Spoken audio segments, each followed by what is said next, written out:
Moms എന്ന് പറയുന്ന രോഗത്തിനെ കുറിച്ചും അതിന് കൊടുക്കുന്ന വാക്സിനെ കുറിച്ചും ഒരു വീഡിയോ ചെയ്തപ്പോൾ എനിക്ക് ഒരുപാട് കമന്റ്സ് ആണ് വന്നത്.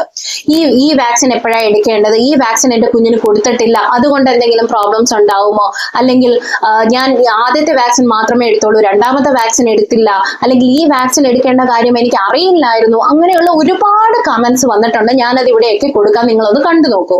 അപ്പൊ ഇത്തരത്തിലുള്ള ഒരുപാട് സംശയങ്ങൾ ന്യൂ മംസിനും അതുപോലെ തന്നെ 5 വയസ്സിന് താഴെയുള്ള കുട്ടികളുടെ അമ്മമാർക്കും ഒക്കെ ഉണ്ടാവും.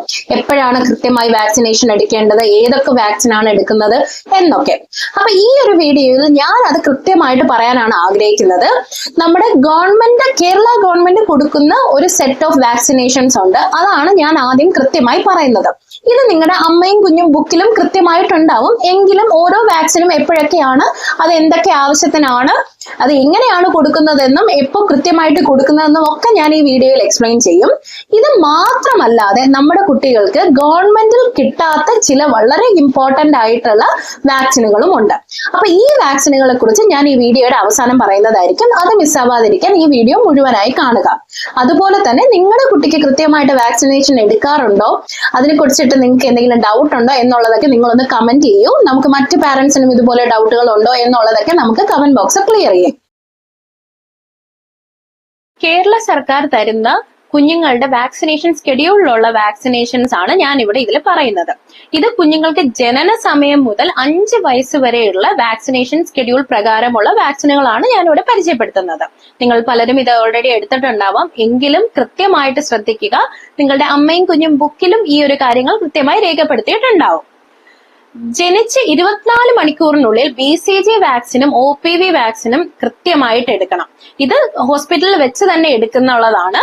അപ്പൊ ഇത് OPV കുഞ്ഞിന് തുള്ളിമരുന്നായിട്ടും അതുപോലെ തന്നെ BCG ഇഞ്ചക്ഷൻ ആയിട്ടുമാണ് കൊടുക്കുന്നത്. ജനിച്ച ഉടനെ തന്നെ ഇത് ഹോസ്പിറ്റലിൽ നിന്ന് കൊടുക്കുന്നതാണ്. പിന്നെ അതിനുശേഷം 6ാമത്തെ ആഴ്ചയിൽ 5 ഇഞ്ചക്ഷൻസ് ആണ് ഉള്ളത്. അപ്പൊ ഇത് പെന്റാവാലന്റ്, OPV, അതുപോലെ തന്നെ FIPV, റോട്ടാ വൈറസ്, PCV. അപ്പൊ ഇതെല്ലാം ഇഞ്ചക്ഷൻസ് ആണ്. അതുപോലെ തന്നെ റോട്ടാ വൈറസ് എന്ന് പറയുന്നത് വായിലൂടെ കൊടുക്കുന്ന ഒരു തുള്ളിമരുന്നാണ്. അപ്പൊ ഇത് റോട്ടാ വൈറസിനെതിരെയുള്ള പ്രതിരോധത്തിന് വേണ്ടിയിട്ട് കുഞ്ഞുങ്ങൾക്ക് കിട്ടുന്നതാണ്.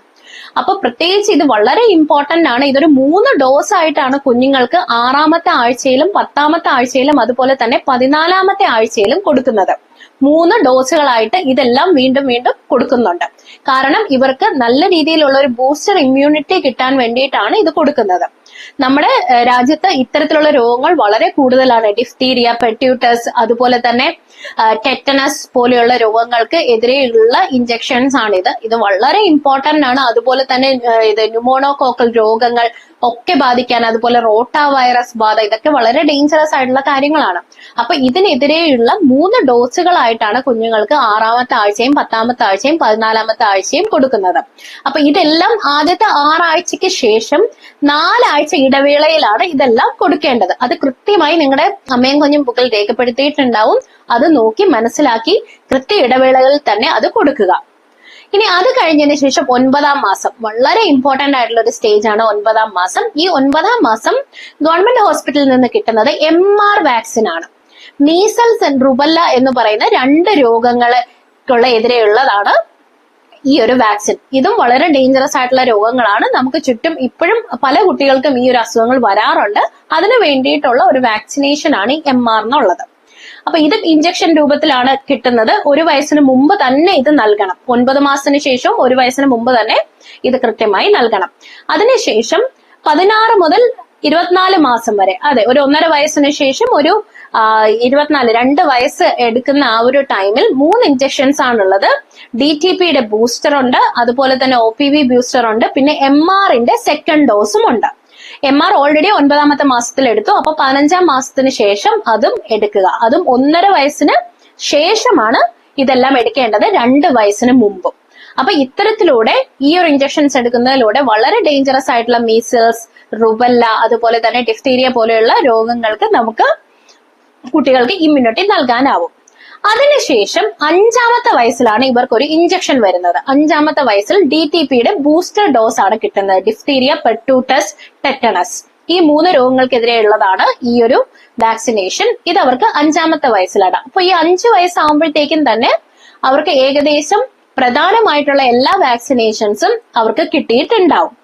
ഇതിനോടൊപ്പം തന്നെ ഓരോ 6 മാസത്തിലും കുട്ടികൾക്ക് കൊടുക്കേണ്ട മറ്റൊരു കാര്യമാണ് വിറ്റാമിൻ എ.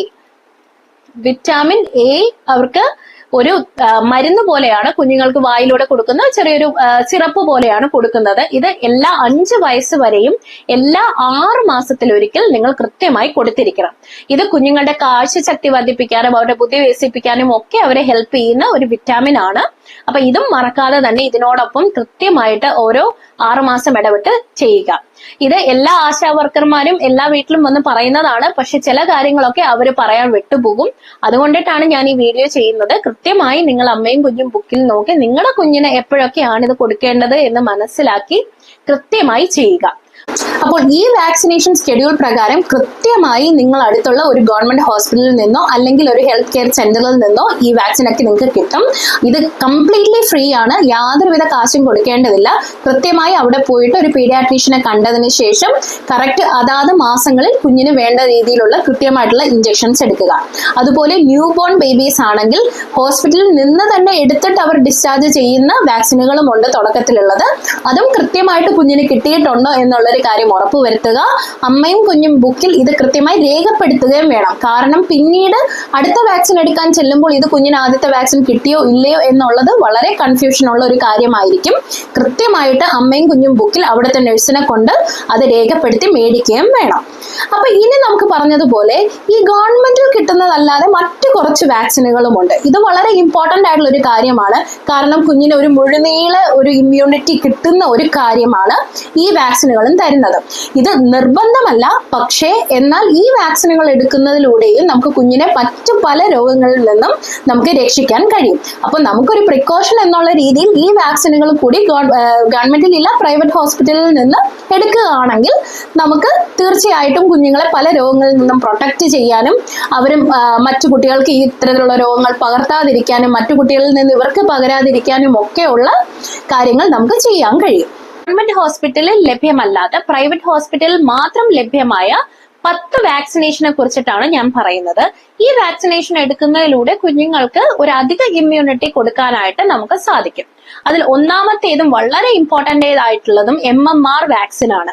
നമ്മൾ നേരത്തെ പരിചയപ്പെട്ട MR വാക്സിൻ മീസൽസ് ആൻഡ് റുബല്ലയ്ക്ക് മാത്രം പ്രതിരോധം തരുന്നെങ്കിൽ ഈ MMR വാക്സിൻ മംസ് എന്ന് പറയുന്ന വളരെ ഭീകരമായിട്ടുള്ള ഒരു രോഗത്തിനെ കുട്ടികളിൽ നിന്നും തടയാനായിട്ട് ഹെൽപ്പ് ചെയ്യും.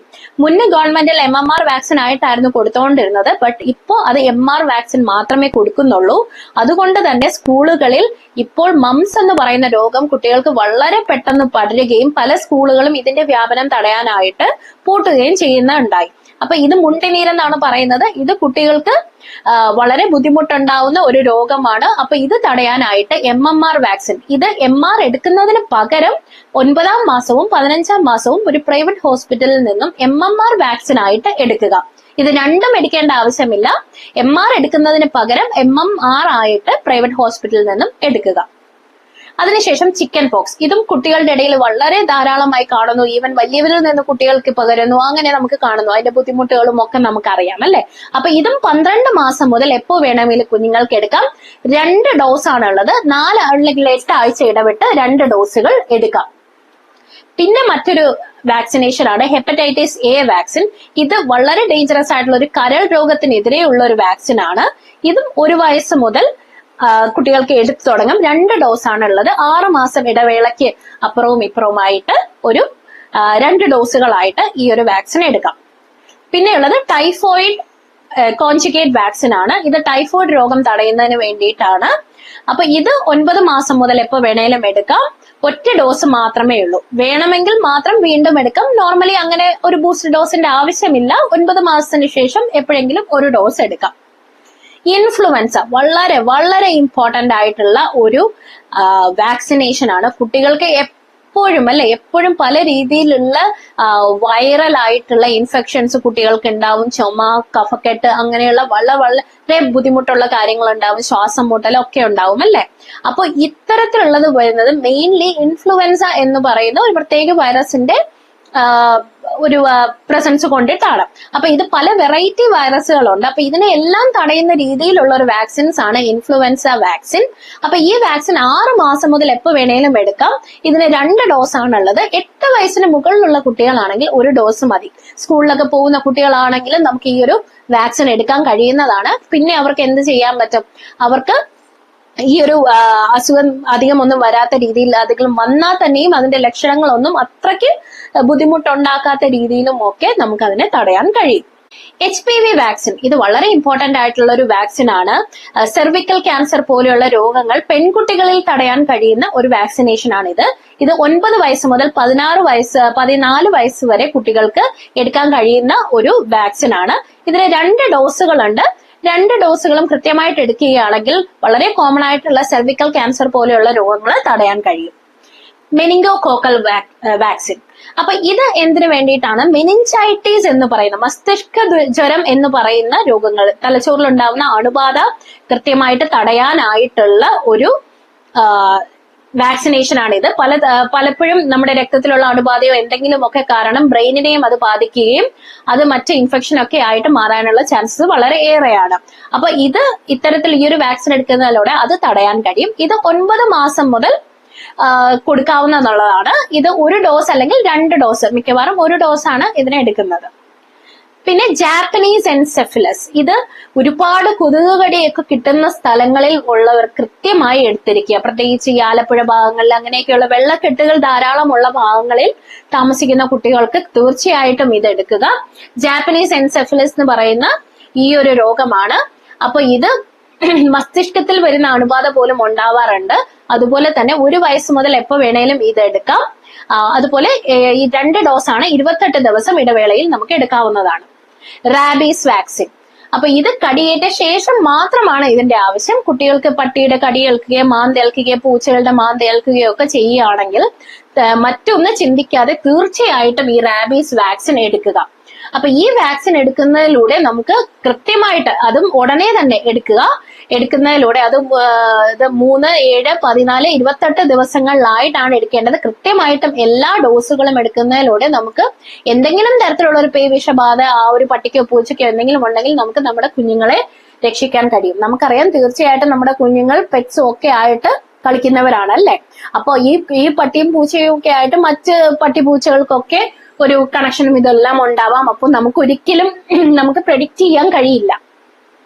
അല്ലെങ്കിൽ വീട്ടിൽ വളർത്തുന്നതാണ് എന്നൊക്കെ പറഞ്ഞിട്ട് നമുക്ക് അങ്ങനെ പറയാൻ പറ്റില്ല. വീട്ടിൽ വളർത്തുന്നതാണെങ്കിലും അല്ലാതെയാണെങ്കിലും തീർച്ചയായിട്ടും അങ്ങനെ ഒരു മാന്തലോ അല്ലെങ്കിൽ ഒരു കടിയോ ഒക്കെ കുഞ്ഞുങ്ങൾക്ക് കിട്ടുകയാണെങ്കിൽ ഈ ഒരു വാക്സിൻ കൃത്യമായി എടുക്കുക. പിന്നെ COVID-19 വാക്സിൻ, ഇത് നമുക്ക് ഇപ്പോഴും എടുക്കാവുന്നതാണ്. പക്ഷെ ഇപ്പൊ നമുക്ക് അധികം സ്പ്രെഡിങ് ഇല്ല എങ്കിൽ പോലും നമുക്ക് COVID-19 എന്നുള്ള ഒരു രോഗം നമ്മുടെ ചുറ്റും ഇപ്പോഴും ഉണ്ട്. അപ്പൊ ഇത് 5 വയസ്സ് മുതലുള്ള കുട്ടികൾക്കാണ് എടുക്കേണ്ടത്. നമ്മുടെ കുട്ടികൾക്ക് ഇത് എടുത്താൽ ഇത് വളരെ നന്നായിരിക്കും. അപ്പൊ ഇത്തരത്തിലുള്ള വാക്സിനേഷൻ എടുക്കുന്നതിലൂടെ നമുക്ക് നമ്മുടെ കുഞ്ഞുങ്ങളെ നന്നായിട്ട് പ്രൊട്ടക്ട് ചെയ്യാൻ കഴിയും. നമ്മൾ കുഞ്ഞുങ്ങൾക്ക് നല്ല ആഹാരം കൊടുക്കുന്നു, നല്ല വസ്ത്രം കൊടുക്കുന്നു, നല്ല സിറ്റുവേഷനിൽ അവരെ ജീവിപ്പിക്കുന്നു, എല്ലാം നമ്മൾ അവർക്ക് വേണ്ടി ചെയ്യുന്നു. പക്ഷെ എങ്കിൽ പോലും പാരന്റ്സിന് ഇപ്പോഴും സംശയമാണ്, വാക്സിനേഷൻ എടുത്താൽ കുഞ്ഞുങ്ങൾക്ക് എന്തെങ്കിലും സംഭവിക്കുമോ? പ്രത്യേകിച്ച് കോവിഡ് വാക്സിനേഷന് ശേഷം വലിയവർക്കാണ് പലർക്കും പല പല രോഗങ്ങൾ വരികയും അങ്ങനെയൊക്കെയുള്ള പല പല തെറ്റിദ്ധാരണകളും നമ്മുടെ ഇടയിൽ ഉണ്ട് അല്ലെ. പക്ഷെ അവർക്കൊക്കെ പല രോഗങ്ങൾ വന്നതും ഈ കോവിഡ് വാക്സിന് ശേഷമാണ് എന്ന് ഒരു സ്റ്റഡീസും ഒരു റിപ്പോർട്ടുകളും എങ്ങുമില്ല. ഇതൊക്കെ പലരുടെയും ചിന്തകൾ മാത്രമാണ്, ഇതുകൊണ്ടായിരിക്കാം എന്നുള്ളത്. അവർക്കൊക്കെ അതിനു മുന്നേ മറ്റു പല രോഗങ്ങളോ എന്തെങ്കിലും ഒക്കെ ഉള്ളത് കൊണ്ടിട്ടായിരിക്കാം.